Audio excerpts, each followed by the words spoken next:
consumption space in New York, non-affiliated, with our program, obviously, by the same name. But Keith, what do we know about safe consumption sites in terms of data and about the last 2 minutes that we have left here of our program? Do you think that the movement to increase the number of these sites around the country is pretty much going to go on the back burner for now?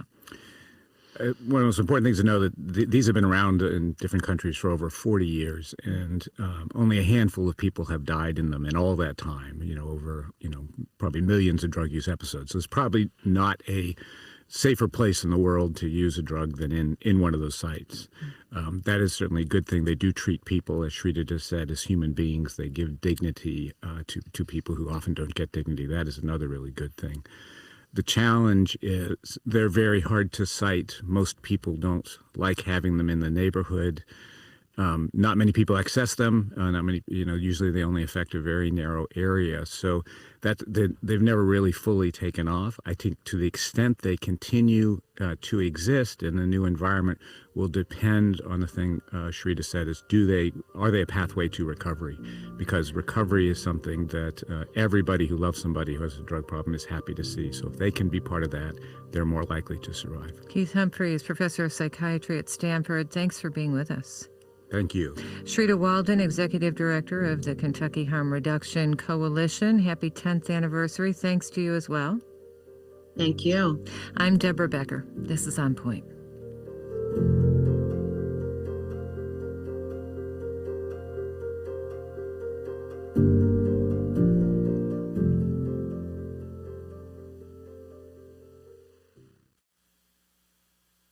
On Point is a production of WBUR Boston and is distributed by APM, American Public Media.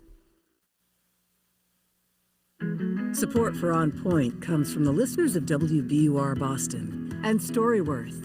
Each week, Storyworth emails a loved one a question about their life.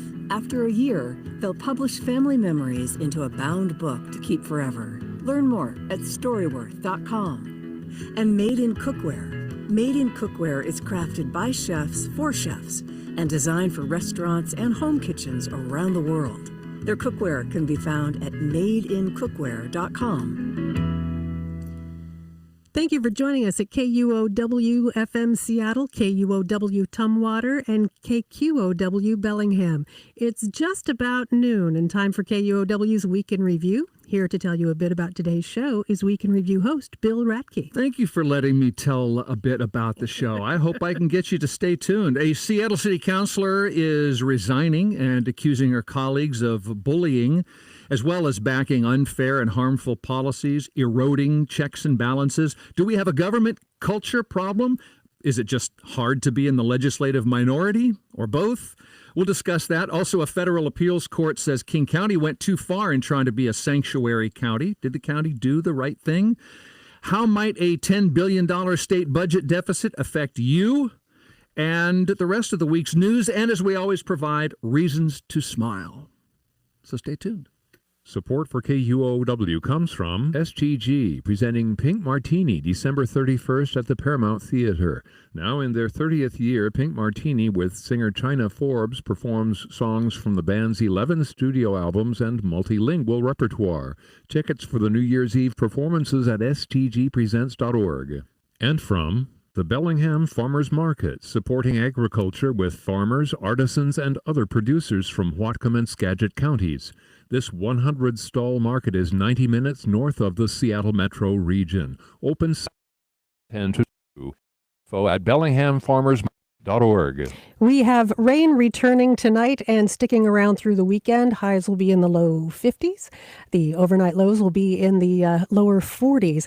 Currently, we have partly to mostly sunny skies and 48 degrees at KUOW. Hi, I'm Kim Malcolm, local host of All Things Considered. Time is precious, and we want to make the most of it. That's what we do together weekday afternoons. We look at what happened today and why it matters. We connect you with trend-setting artists, writers, and musicians, bringing the best of the creative world right to you. It's a meaningful way to get the big picture without the hype. Join us every weekday starting at 3 here on KUOW. Hey, it's Luke Burbank, Livewire podcaster Amanda Montell on our cognitive biases, plus stand-up comedy from Laurie Kilmartin and music from singer-songwriter Lizzie No. That's all this week on Livewire.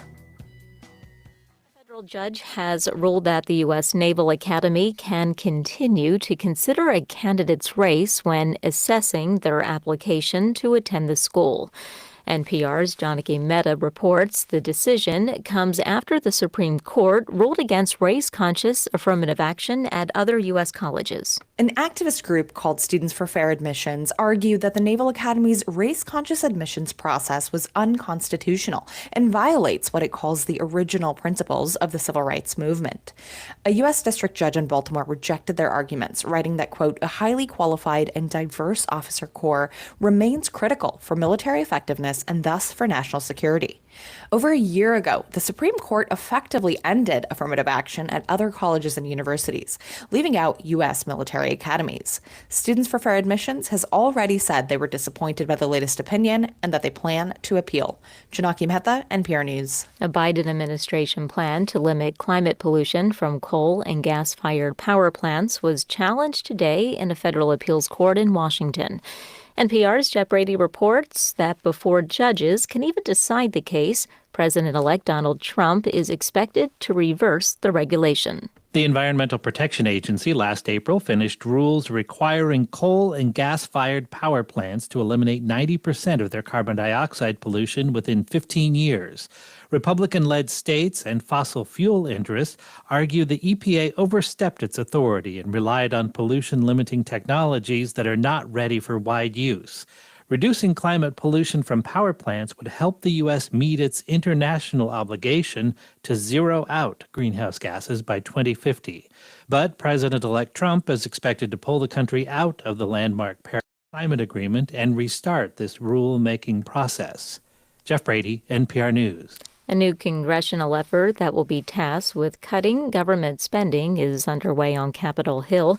The Department of Government Efficiency, or DOGE, will be led by tech billionaire Elon Musk and entrepreneur Vivek Ramaswamy.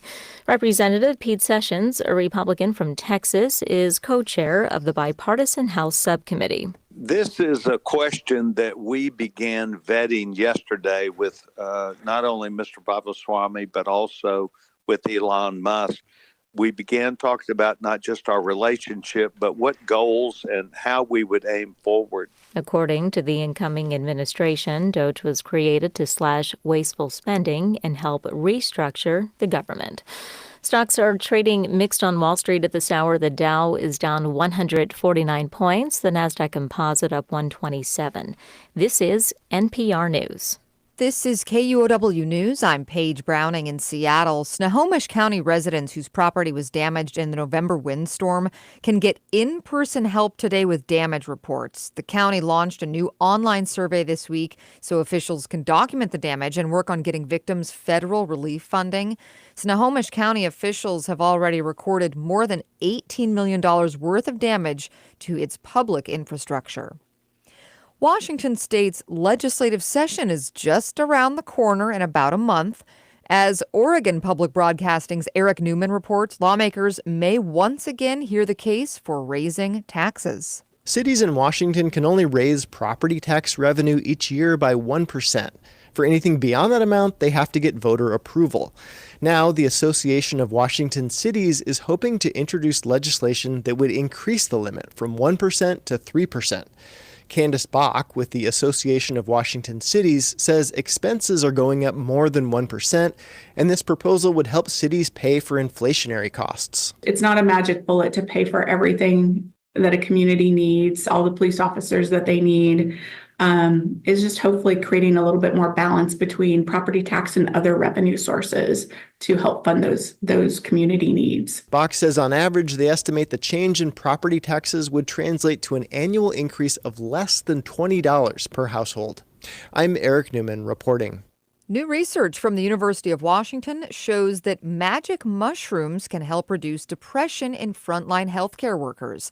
Lead author Anthony Bach says psilocybin helped workers deal with trauma in the pandemic. I think psilocybin gave them the opportunity to really see their own feelings and see their own situation in a way that they could have more compassion for themselves. He says the results may sound promising, but researchers caution the study results shouldn't be generalized due to the small sample size. This is KUOW. Support for NPR comes from NPR stations. Other contributors include Made in Cookware. Made in Cookware is crafted by chefs for use in restaurants and home kitchens around the world. Their cookware can be found at madeincookware.com. Welcome to Friday. Welcome to KUOW's Week in Review. I'm Bill Radke. Hello, if you're watching us on YouTube, just search KUOW. You can watch our live stream. Hi there. I would like to welcome my guests, who you could also see on the live stream. We've got South Seattle Emerald reporter and writer Lauryn Bray. Welcome back, Lauryn. Happy to be back. Happy you're here. Seattle Channel host and producer Brian Callanan. Welcome back, Brian. Great to be here, Bill. This is not your podcast, Seattle News, Views, and Brews. No, but it's almost just as good. Almost as good. Right. Former Washington legislator, a Houser, Reuven Carlyle. Welcome. Thank you.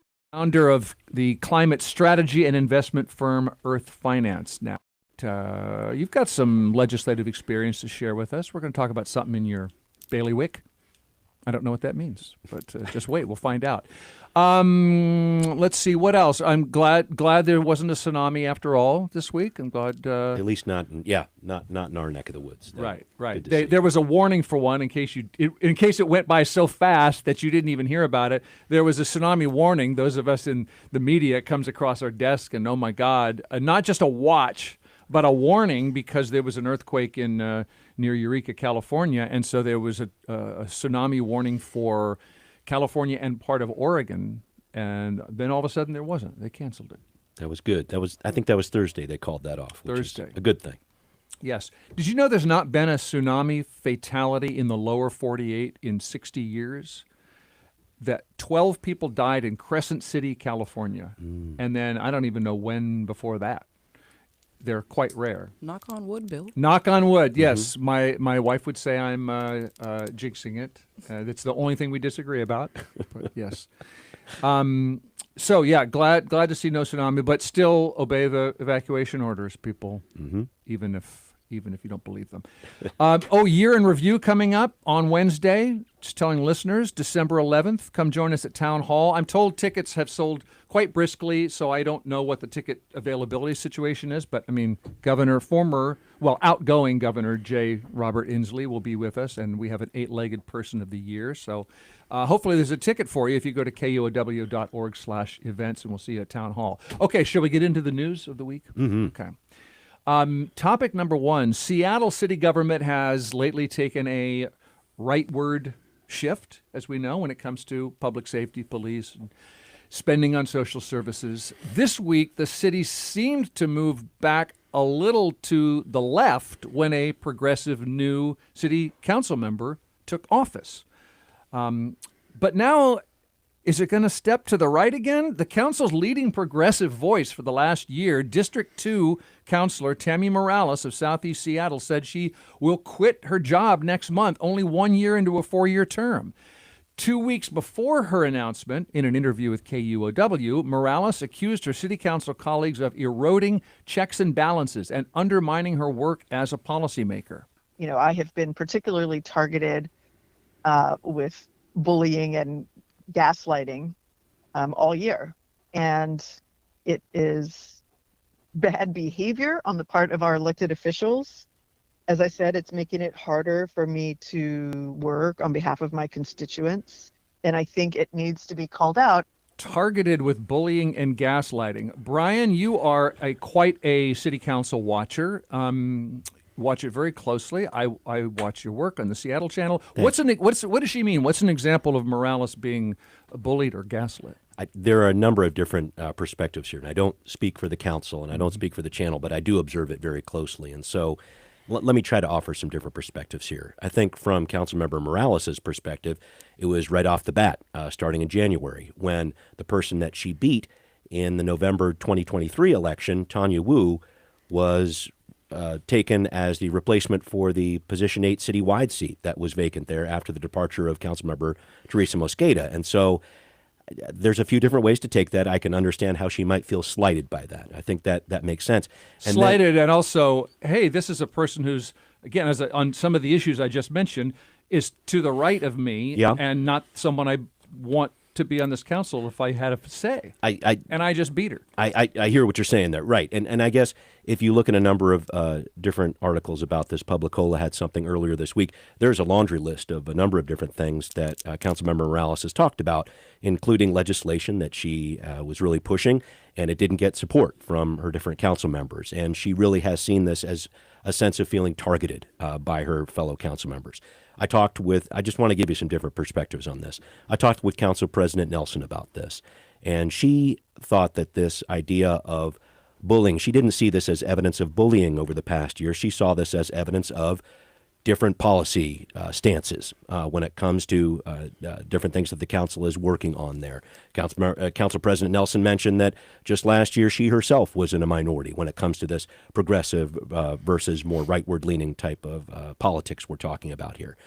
Let me throw in another perspective as well, and that would be Dan Strauss, who is the budget chair, and at a committee meeting earlier this week on Wednesday, which was actually the last land use committee meeting for Councilmember Morales, who leads that group, he actually said, all right, we've been in office together. We were voted in 2019, and then 8 weeks later, COVID hit, and we went through all this different challenges, racial reckoning. And then he said, these last 11 months have been worse than that.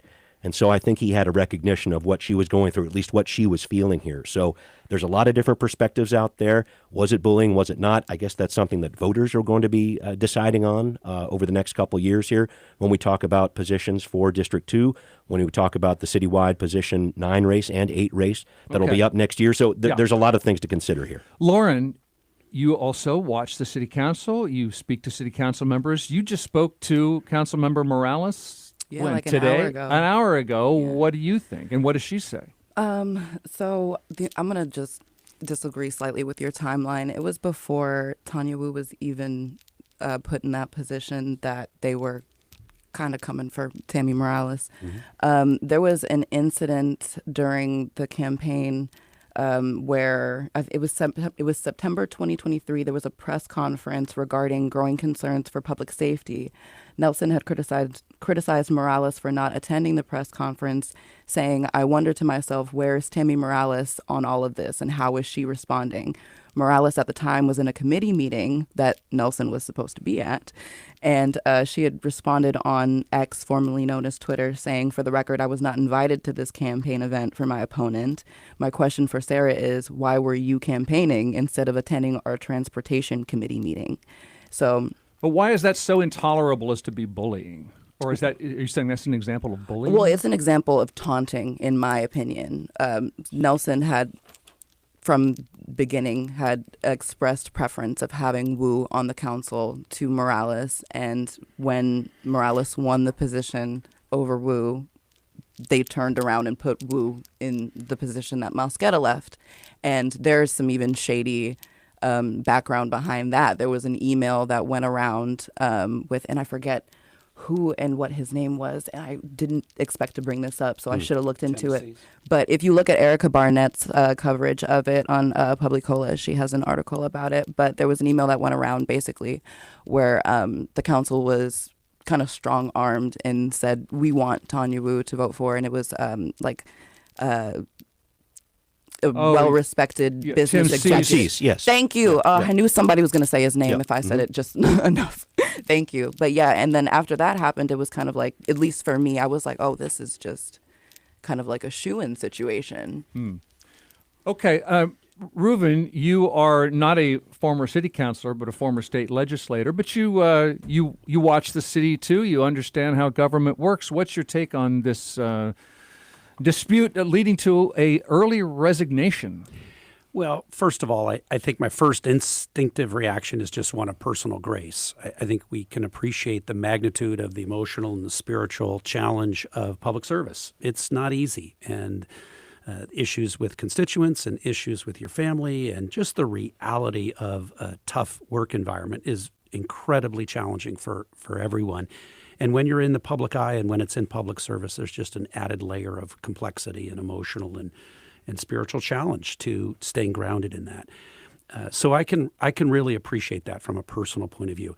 I think at the same time, I'm struggling a little bit with the fact that there's sort of an ideological spectrum issue on the Seattle City Council that is relatively narrow if you look at it in national context and even statewide context. In the state legislature, you have 147 folks, and you have extremely far left all the way through extremely far right. And it's just a very tough environment at times to navigate both the personal complexity as well as the policy and the political complexity. So to have a situation here where there's sort of a real or perceived toxic environment, I mean, the legislative arena is about getting support and is about getting votes. It doesn't make it easy. It's challenging to be in the minority. And, Council Member Morales was in the majority for a number of years, and now she's in the minority. I don't know where that line is between a tough, direct, toxic environment, the way she cited it. Of course, I don't have any direct knowledge of that. And the difference between her inability to get the policies affected that she wants. And there's complexity to that. And no one wants someone to work in an environment that's not a healthy policy and political and personal environment. So totally get that.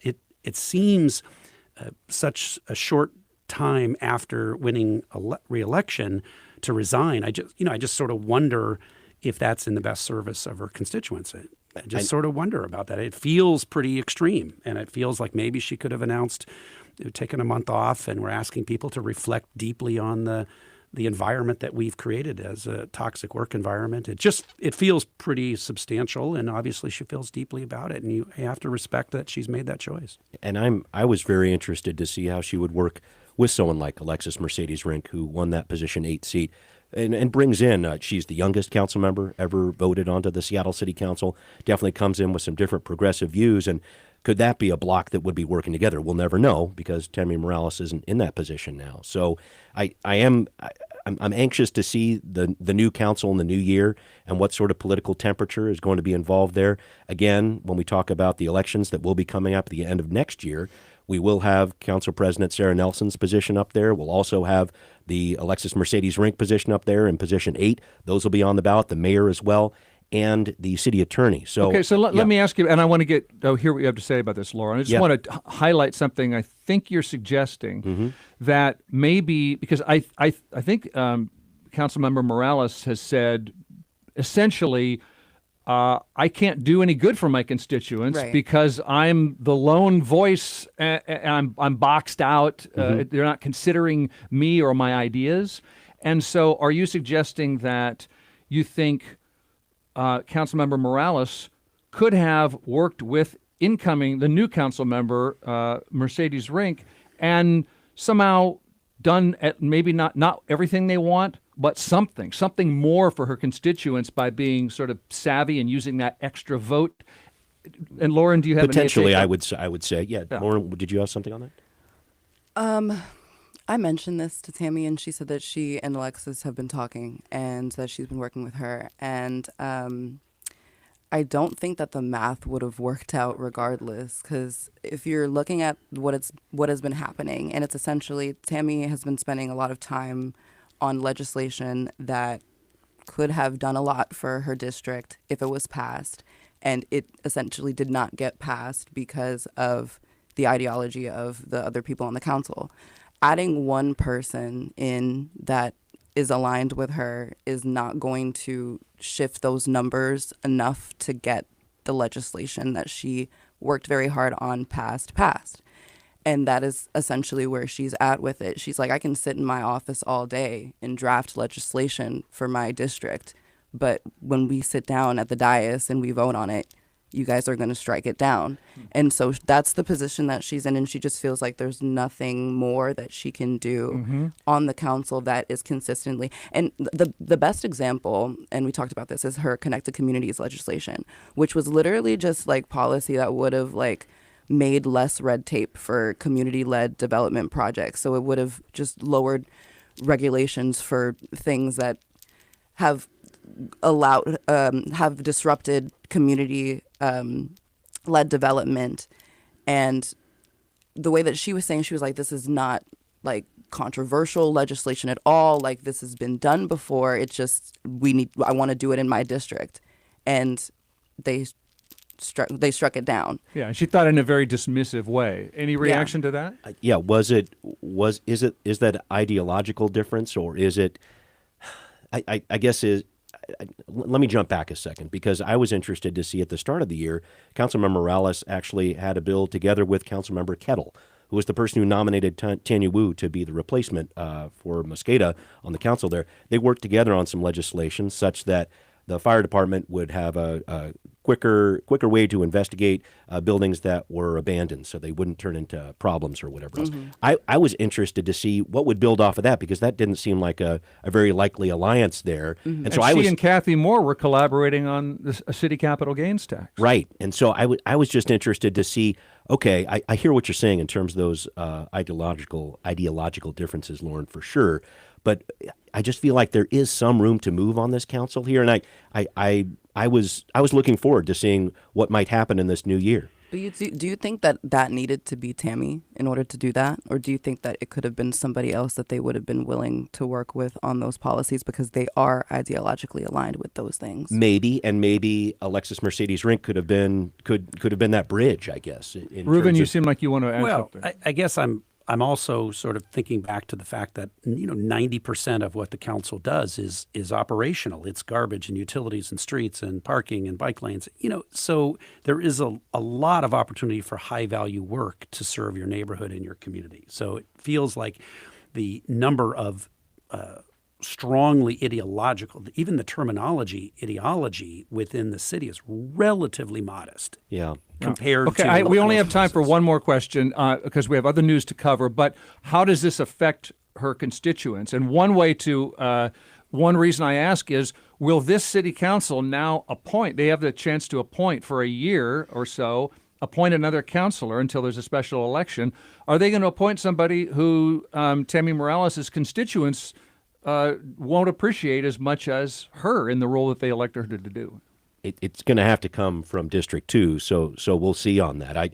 And this is, I think, the difference, Reuven, when it comes to ideology. I get that difference, but when we start talking about districts and how they're represented, that's a very important part of the council, and that's changed over the past 10 years here, such that system is in place. So I am hopeful that the temperature politically can be taken down a little bit, because I remember last year when Tanya Wu came on, I think that added some tension that it was difficult. It was challenging to deal with there. So can they put someone in who is more of a placeholder type of candidate? I'll be interested to see who they choose, because if it is someone who is actually going to be going for the elected position there, that adds some heat to it, I would say. Any final comments? Do we about cover it for now as we wait and see what happens next?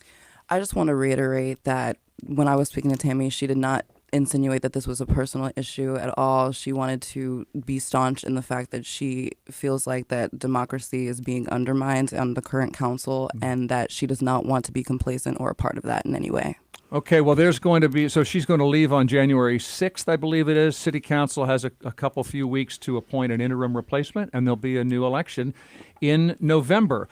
All right, coming up on Week in Review, I mentioned the new council member, the new city council in the next year is going to be dealing with the Trump administration, a lot going on. And we have a story of King County's, a King County reaction to the first Trump administration that has come around this week. We're going to get at that and more when we return on Week in Review.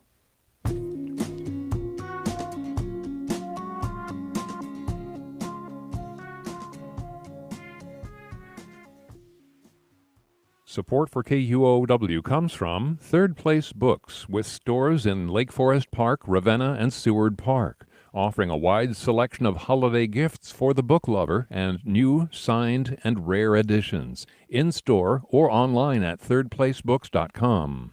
And from the Employment Group at Ryan Swanson Law, lawyers helping employers and third-party administrators navigate the intricacies of the Washington Workers' Compensation and Industrial Safety and Health Acts. More information at ryanswansonlaw.com.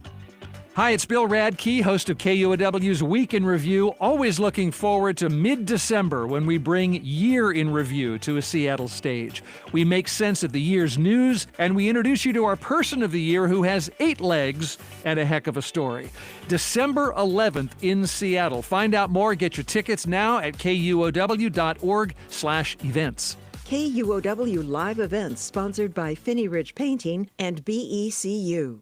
You're listening to and possibly watching on YouTube KUOW's Week in Review. I'm Bill Radke here with Reuven Carlyle and Lauryn Bray and Brian Callanan, and we were just discussing Seattle's progressive struggles, I guess. And now here comes a King County journey of anti-Trumpiness. 5 years ago, the county declared that the Trump administration could no longer use Boeing Field to deport people, something administrations have done for years, including the Obama administration. These are sometimes called sanctuary laws, meaning local law enforcement cannot act as an arm of federal immigration enforcement. And that idea is we don't want residents hiding from the government, not using schools, hospitals, because they're afraid of immigration enforcement. But the King County move with Boeing Field was beyond that. This is the county not even cooperating in deporting people convicted of felonies, for example, which I say has gone on for years. Well, a federal appeals court just said you can't do that, King County. The feds have a right to deport from Boeing Field. My question is, did King County go too far? This is what the Seattle Times columnist Danny Westneat argued. We can get into that, but that it was a step too far. It was overdone. Any opinions here on my panel?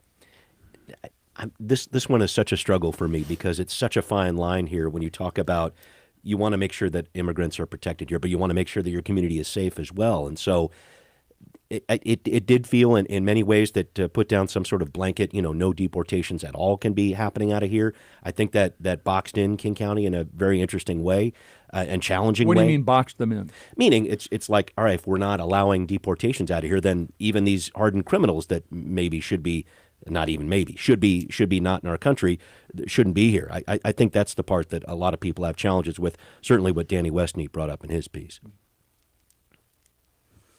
I think it was definitely bold in thinking that they could tell the federal government what to do. Yes. But I respect it. I really do. I think that immigration is the system that we have right now is very broken, and the things that are being done to protect like Washingtonians who are immigrants are literally out of the state or out of local governments making decisions on how best to improve the quality of life of the people that come here. And I think the issue of like whether or not felons deserve to stay in the country is a very divisive one. I think it's really rich when people like to talk about that after having elected a felon. So yeah, I don't know. I just feel like that conversation is really hard to navigate. It's interesting because each level of government, of course, has a role in civic society, and local governments taking on the obligation of the federal government is just not tenable, and it just doesn't make sense. And of course, it's the federal government's obligation. I do think you're right, Lauryn, that it is bold of King County to take a stand on like that on this issue to that extreme. And I also think that Danny's article, which talked about not being so extreme that you literally can't deport hardened, violent criminals, is spot on. So it is. I don't know if they're hardened or not. It's just felony conviction. Because felony conviction is the broad, Yeah, but I mean, I think being able to deport violent criminals with violent felons is an important policy. But we don't have that data. We don't have those numbers. Yeah, you know? No, understanding. But we also have deeply held values that we want to protect immigrant rights, and we recognize the importance of that. So I think you're right that there's a conflict of values there. At the same time, ultimately, it's interesting to see we have a King County executive race this year, and I just wonder the 3 or 4 major candidates how this issue will play out, because I think it's representative of what is the role of local government. So I'm sort of, sensing that this could turn into one of those representative issues where people come down on. Well, that's where I Danny was making the case, I'm curious if you have an opinion, that that there could be a political backlash again, because he's sort of connecting it with the defund the police controversy and with the Trump victory, that to take an action like King County's adds to the perception that, liberals want open borders and that those kind of things, help. They haven't worked out well for liberals in his argument.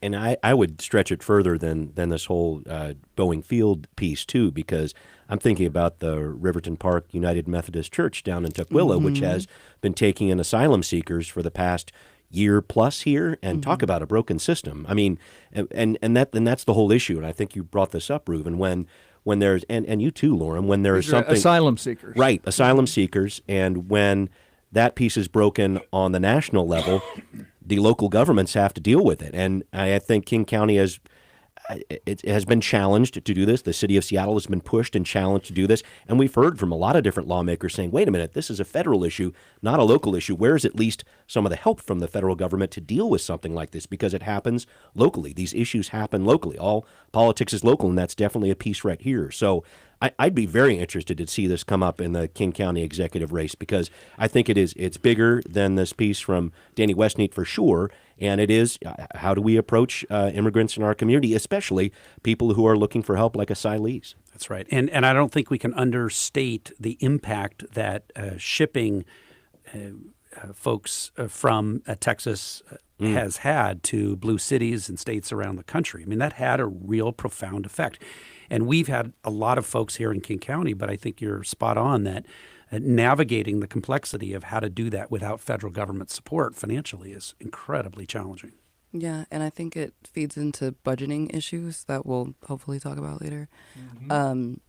When there's a need for social services for people that are suffering in the new country that they've come to, it's local governments or state governments that come in and fill that need and provide that money and that funding. So without a federal solution, it's going to continue to drain local government resources and state resources. And I'm not saying that to say, oh, immigration needs to stop, by the way. I'm saying that to say we need a federal solution for it. Is it wrong for local governments along the border, our southern border, to send people? I guess what the people they're sending want is one piece of it, but is it wrong to send people north and say, well, we're overwhelmed. If you've got more resources to help these folks, then help them. And by the way, here's what it's like to live in a border area. Well, is that what they were saying when they were sending folks over? Because to me, it seems like much more evil than just, oh, we don't have the resources for these people. It was like, oh, we do not want these people, and you guys have policy that has protected immigration or have progressive policy that has supported immigration, so we're going to send these migrants over to your jurisdiction so that you can deal with it because you want immigration and we don't. Well, why should it? What's wrong with that? Well, I mean, it depletes the state's resources. You can't put every migrant coming into the country into one state. Like, isn't that what's happening in Texas and Arizona? No, it is. And, like, they're just busing people up here to New York and other places as well. And you can see the strain of that. But once again, I say it feeds back into we need a federal solution for this, which is really hard for me because I'm not going to get the federal solution I want because the current president that we have. But yeah, it's just these issues are going to keep happening if that is the current model and the current system that we have. And unfortunately, at the moment, no one is trying to really come up with progressive policy to address or deal with that. Everybody's kind of just lamenting about how they're afraid that an immigrant is going to murder somebody or do something crazy. And just to add on to that, I think it turns into an issue here locally, too, because I've talked with city and county leaders about this, specifically with the asylees here, the asylum seekers. And a number of them would be coming into Seattle from places like Angola, the Congo, all over the world, from North Africa. I mean, the trips that people are taking through the Darien Gap, it's crossing continents. Exactly, and sacrificing everything to make it here. So these people would land in Seattle, and police would say in many different cases, We can't help you here. Let's take you down to Riverton Park United Methodist. So I'm talking about even at the local level, and this is where it turns into a challenge. Who is going to put that step forward? The city, the county, the state? Who's going to actually commit in that way? Because that piece of it is not fully coordinated yet either. And I think that's a big challenge here locally.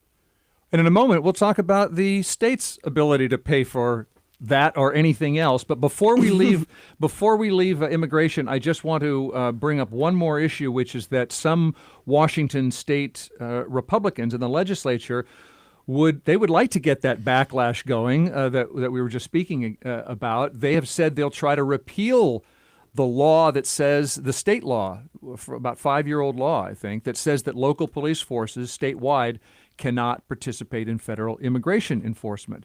Former legislator Carlyle, does that have a chance? Well, Senator Phil Fortunato of Auburn introduced that. It's not a serious piece of legislation, but it's not illegitimate for him and his party and others to want to raise the issue. And so I think that there will be some conversations about it. The legislation itself is not viable, but in terms of passing. But I do think, as we've all said, there is a real complexity here around resources, local, state, and federal issues. And it just surfaces that issue in a more substantive way. And I think there are implications to navigating how those resources are going to flow, because we cannot have a scenario where we have people that arrive from these places all over the world and then don't have basic human needs met. We've got to find a balance of some degree of recognizing that we simply can't have thousands of tents and surrounding a church or two, and not have a humane response while we seek that federal work. How can we feel that way when we see our neighbors on the street in that same situation and we don't have that response? Well, it's a yes and. I'm just saying that I think we're at a moment in time where if we allow so many families to struggle, and you look at Mary's Place, if you look at all these organizations that are really struggling to serve the homeless community, I just think if we don't find a more systems approach and partner with the state and the feds, and I think we can do better. And, not everyone can be concentrated in downtown Seattle. Right? There has to be a partnership with local governments across the state. You going to make that happen? Yeah. How's next Wednesday looking? Yeah, right. How do you think the people, so you said that this Republican legislation to repeal this statewide sanctuary law, you're saying that doesn't have a chance, and that's what I've heard. If the people of Washington had the chance to vote, if this were an initiative to the voters, how do you think voters would they pass or defeat such an initiative right now? Of course, that's hard to know, but we're in a unique moment. We're in a unique moment with the change in the federal administration, with Biden and Trump. We're in a unique moment in terms of the state with a new governor, and so where the public is on an issue like this, I think, is incredibly challenging. I don't think any of us know. I don't know how it polls, but ultimately, I think we need a real appreciation and recognition that we're spending huge amounts of money on homelessness issue. We have to incorporate those who are recent immigrants in our approach, and we can't have a siloed, bifurcated system. So I don't know how it would do in an actual initiative, but people are feeling a lot of anxiety about the immigration issue because it's representative of our inability to meet the public's need. Well, let's get to our ability to meet those needs. Reuven, you were a state legislator 14 years. Did you ever deal with a budget deficit of $10 billion? Proportionally, I did. When I first got elected and took office in 2009, within about 18 months or so, we lost 20% plus of our entire budget. Yeah, well, that was a massive global reduction. And national tanking of the economy. We've got a relatively good economy, and the state of Washington faces a budget deficit that's more than the entire city budget in Seattle. We have a new capital gains tax. Voters just upheld the long-term care tax. We have these carbon polluting auctions, a favorite project of yours. How can we have a $10 billion deficit? It is a deficit spread over 4 years. Just important to point that out. Right, and that's exactly right. And I think that's one policy, in fairness, that the Republicans a number of years ago pushed for. And I think there's value in that visibility and that transparency into the budgeting process. So that's a policy that they pushed for many years ago, and I think it's helpful. But it's just illustrative. It's not in and of itself immediate deficit. I mean, it is over 4 years. So look, I think ultimately we have a dramatic increase in caseloads. 50% of the budget goes to public education. Let's not forget that. It's kids, it's schools, it's teachers. Mm-hmm. The other parts of the budget are driven by foster youth and a whole bunch of other services. So there's an increased caseload. The actual amount of revenue is down in a couple of areas, but it's up in other areas, as you suggested, Bill. But recognizing that ultimately, I think the legislature will find a pathway that involves some modest reductions, some potential increases in some taxes, and and some caseload modifications. I mean, I think they'll navigate their way through this. I'm interested to see how they do it, because I think it's a combination, Bill. We're talking about declining state revenue forecasts in a few different areas here, rising costs to meet state programs afloat. We've seen a big increase with when it comes to childcare and education over the past several years in Washington. So trying to keep those programs valid and afloat here. Inflation. And then, inflation's a piece of this. The transportation budget, that's definitely been affected by inflation there. And then, as you say, an increase in people who have needed state services. I think it's, call it a COVID hangover or whatever else, but there's a number of people that need help in our region. So how do we go forward with it? And I had a very interesting discussion with Paul Query of the Washington Observer earlier on this week. Just had a Rewire conference where he invited in a number of different legislators. And while there are talks of some cuts, there's definitely some talk about progressive revenue, too. So when we talk about how this impacts people going forward, I'm very interested to see a few different things, because there was some talk about some sort of wealth tax, a millionaire tax. People have brought this up before, or even a statewide model of what Seattle has done with its jumpstart tax on bigger businesses. So is that going to go anywhere? I don't know. But can they harness that type of the dollars that have gone to Bellevue instead of Seattle, et cetera? There's some talk of it, and I'm seeing Reuven shaking his head over here. But I think there are some lawmakers that are talking about it, and they have a few different things on their side. They have a larger majority in the House and Senate, Democrats do here, and also maybe they're taking some of the wind from the election, the November election, where people staunchly, basically a 2-to-1 margin, said, we are in support of a capital gains tax. So perhaps there is a pathway forward to progressive revenue. I'm just saying that lawmakers are talking about it. Lauryn? Yeah, progressive net revenue is the solution, in my opinion. I feel like rich people do not pay enough in taxes, and if they did, then we wouldn't have a deficit to begin with. And you don't just feel like it. You sent me some stats. I did, and I'm about to read them right now. So people with the lowest incomes pay 13.8% of their income in taxes, and before they had instituted the there was a tax that they had passed in 2021. Anyway, I'm not going to misquote that. But anyway, they had paid 17.8% before that was enacted. So it capped it down by around like 3-ish%. People with the top 1% of income pay 4.1% when they used to pay 3%. So they only had a 1.1 increase in the tax that they paid. So 13.8%. That's what you pay as someone that goes to your job every single day. The top 1% millionaire, billionaire guy that works at home from like a crazy mansion, he pays 4.1%. And so if we had closed that margin a little bit so that that guy was paying 13.8%, we wouldn't have a deficit. Okay, so maybe tax increases. What about, because listeners might be wondering, especially if they work for the state, am I going to get laid off? Am I going to get a pay cut? Or if I depend on state spending, there's so many different ways that could be true. How am I going to be affected by a $10 billion over 4-year budget deficit? Again, keep in mind that 50% of the budget is public education, so there's very little room for meaningful cuts in that area. OSBI is asking for some more dollars. And they're asking for $3 billion more. Superintendent Chris Rakedal has been pushing this really hard, recently reelected. At the same time, look, that there is a lot of room. Obviously, it's a $71 billion budget. There's a transportation budget. There's a capital budget. So there is flexibility. There is some room, of course, across the board.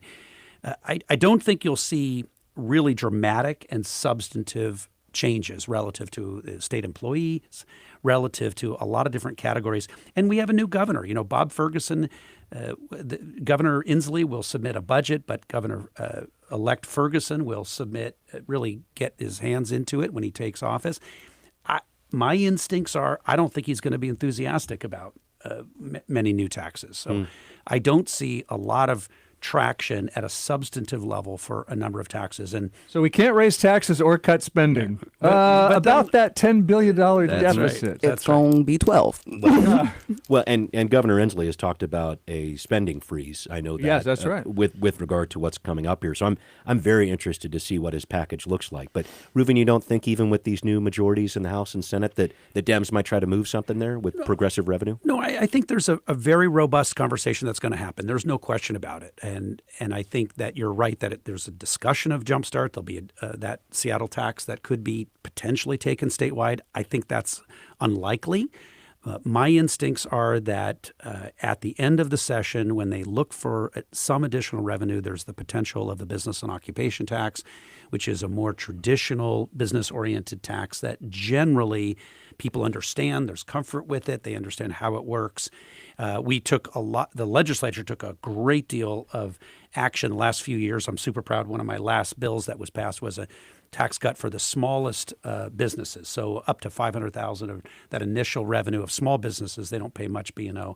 So it's really... So the deficit's your fault. No, wait a minute. Not at all. Not at all. No, that was all the good things that happened on my watch. Right. That's right. Okay, well, just kidding there. Washington's legislative session begins January 8th. So again, plenty to say when that actually kicks in. And we have a brand new governor incoming. Let's take a break and hit some of the news stories of the week we haven't had a chance to discuss and give you something about which to smile. See, I didn't end a sentence with a preposition there. When we return on Week in Review about.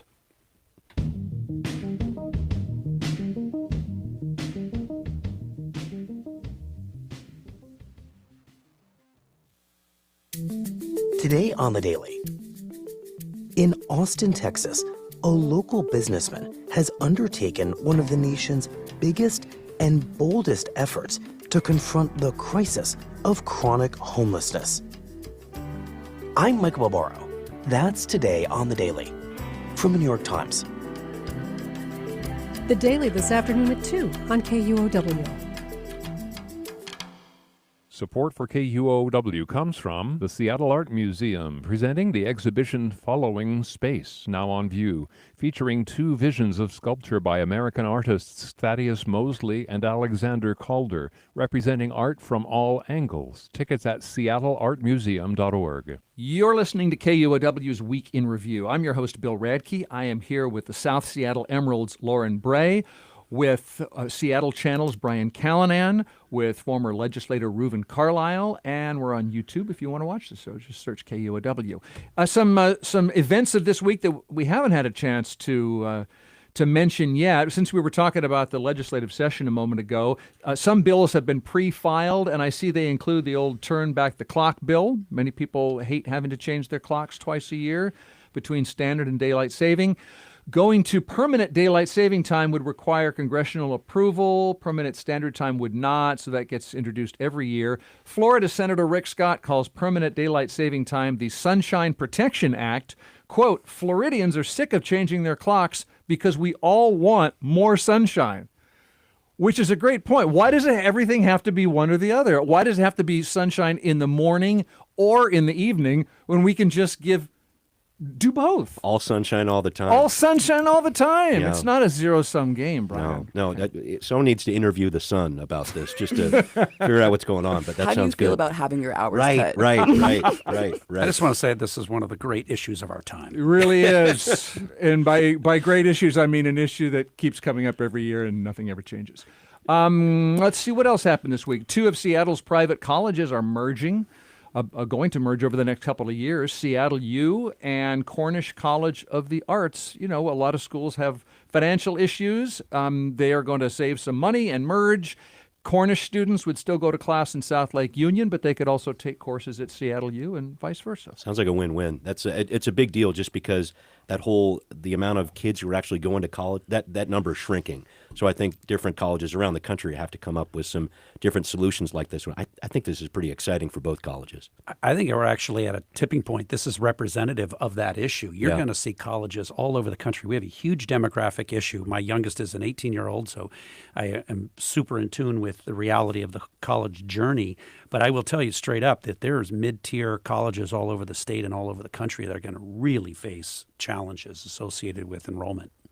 Yeah, okay. So a little consolidation in Seattle. Let's see. The Seattle Storm's star player wants to be traded, according to the Chicago Sun-Times. Jewel Lloyd had some part, according to the Sun-Times, in accusing the team's coaching staff of harassment and bullying, and the Storm announced this week that they investigated the claim, found it lacks evidence, and apparently Jewel Lloyd doesn't like that, so it doesn't bode well for the future of Seattle WNBA. It's a shame she spent her whole career here. That would be a tough loss in many different ways. I don't know the full extent of it, but superstar player for Seattle. Yeah, all-star. Let's see. Boeing is hitting the pause button on a plan to install digital sensors in its Everett offices. Seattle Times reports the company started mounting motion detectors and cameras in the ceilings above workstations, conference rooms, and common areas to see how many people are coming to the office and how long they use those spaces. Boeing said it's about using our real estate as best we can and that the sensors would not gather identifiable information, but an unhappy employee leaked that plan to the Times, who asked Boeing about it, and now Boeing says the program is on pause. So I don't know how you feel about being... Why are you surveilling your employees? Well, it depends. Like, you could say, well, they just want to make sure I'm doing busy work, or you could say, well, they want to know who actually comes to the office for how long, because maybe they don't have to... They could reconfigure or shrink their real estate footprint, but somebody didn't like it. Didn't go over well. Don't think you can quickly drive to Canada today. Thousands of Taylor Swift fans headed to Vancouver, BC for the last 3 shows of Swift's world tour. So if you have a friend on the other side of the Blaine Peace Arch or Pacific Highway border crossing, sorry to tell you this, but I'm afraid that you are never, ever, ever getting back together. I was waiting for that one. Thank you. You're welcome. Thank you. The real estate developer who brought us so many Seattle buildings, including the Columbia Tower, has defaulted on a $250 million loan. We were talking about financial problems for colleges. Seattle Times reports Martin Selig may have to give 2 properties to his creditors, the old Federal Reserve Building on 2nd and a new office tower in South Lake Union.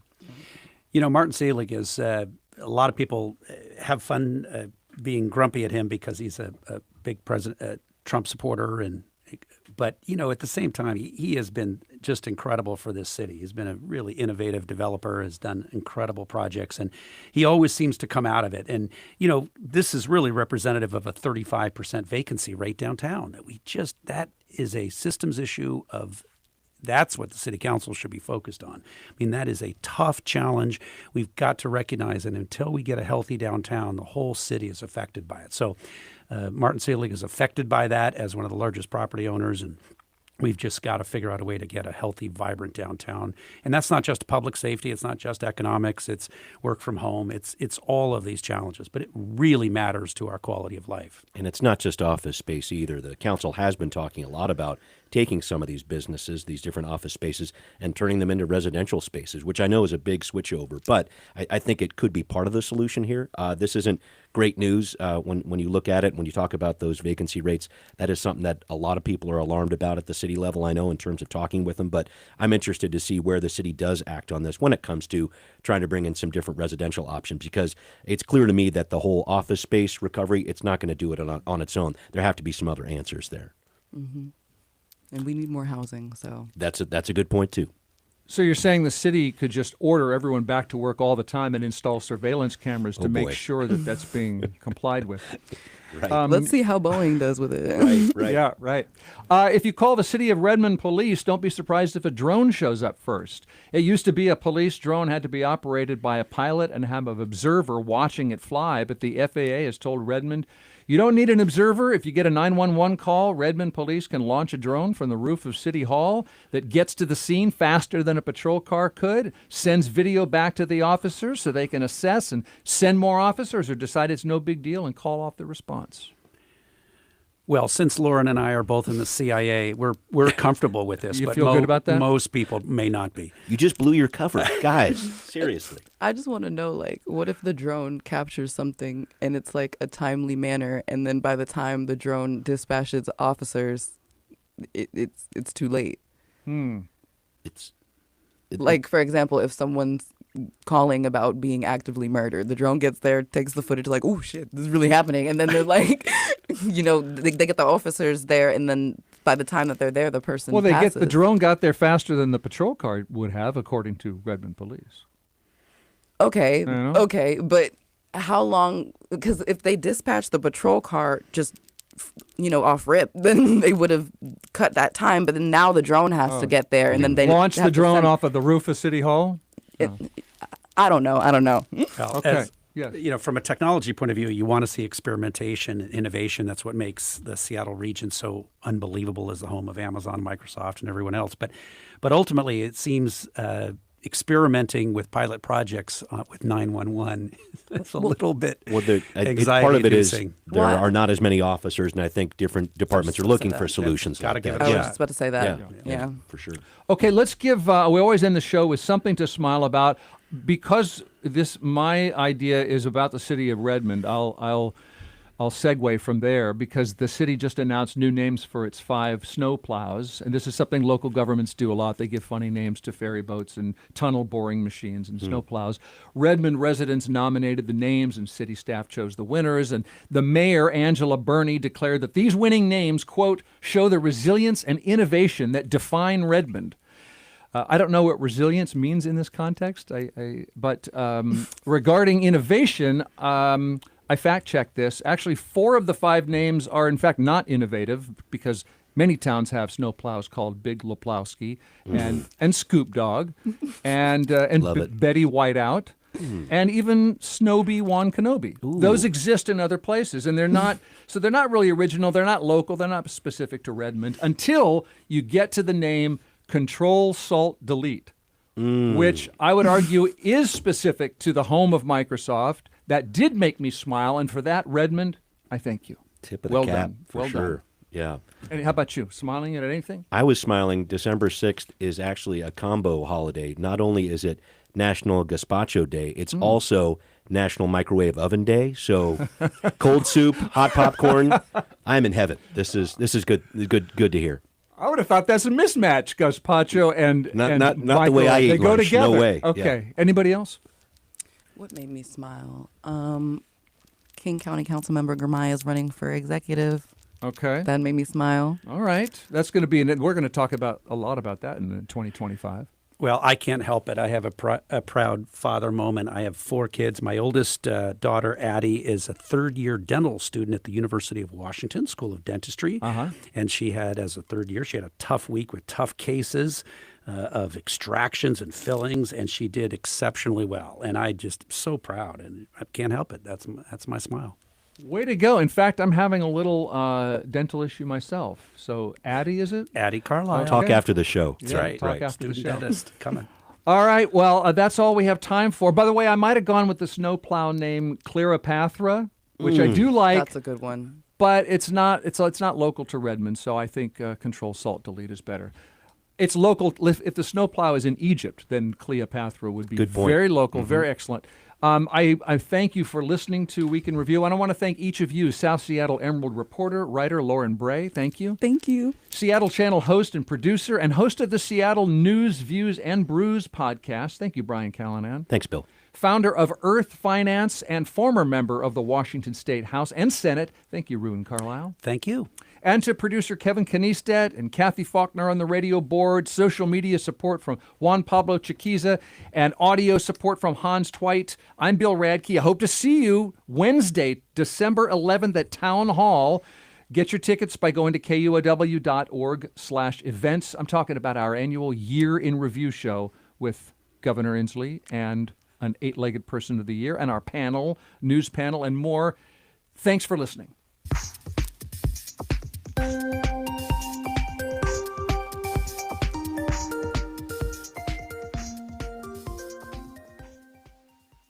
Support for KUOW comes from Ants Community Garage, offering bay rental with access to vehicle lifts, fluid and part disposal, specialty tools, and more. A do-it-yourself auto repair shop located in Everett and opening this fall in Seattle. Information and reservations at antscommunitygarage.com.